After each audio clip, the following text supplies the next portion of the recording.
আগের বছর আমার এক কলিগ আছে, ও ফুলের চাষ করে রানাঘাটে, মানে ওদের প্রচুর ফুলের বাগান আছে।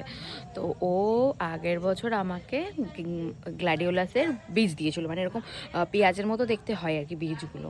তো সেইগুলো আমি লাগিয়েছিলাম, কিন্তু আগের বছর আমি একটা ফুলও ফোটাতে পারিনি। আর এই বছর ওর কাছ থেকে আরও কিছু নিয়েছি, আর আগের বারের থেকে কিছু আবার নিয়ে রেখেছি।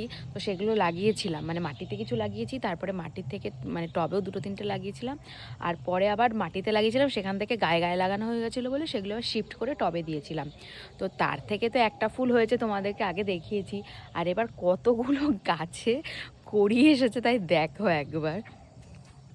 এই একটা কড়ি এসেছে, এটা এই বছরেরই গাছ, কিন্তু দেখো এই কালারটা হবে মনে হচ্ছে, এবারে কোনটা না বোঝা যায় না। এইবার দেখো এই গাছটা দুটো স্টিক হয়ে গেছে, এইগুলো না একটা করে স্টিকই হয় মানে এক একটা গাছে। তো এটার একটা এসেছে, এইটার এই যে বেরোচ্ছে ঠিক আছে।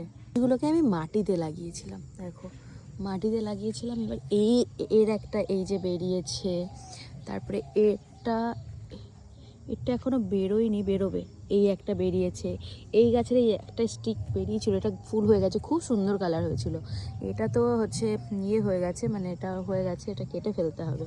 আরও একটা আছে, এই গাছটা দেখো, এই গাছটা এখানে লাগিয়েছিলাম, মানে একটার সাথে লাগিয়েছিলাম, মানে একটা বীজই লাগিয়েছিলাম, ওখান থেকে দুটো বেরিয়েছে, দুটো না তিনটে বেরিয়েছে। তো একসাথে এই একটা বীজ বেরিয়েছে, আবার এই একটা বীজ বেরিয়েছে, মানে বীজ বলছি কেন, ফুল বেরিয়েছে, মানে কড়ি বেরিয়েছে। আর এত ভাল লাগে না, এই গাছটা সব থেকে ভালো হয়েছে। এই গাছটা কিন্তু আমি অন্য জায়গা থেকে তুলে এনে লাগিয়েছি।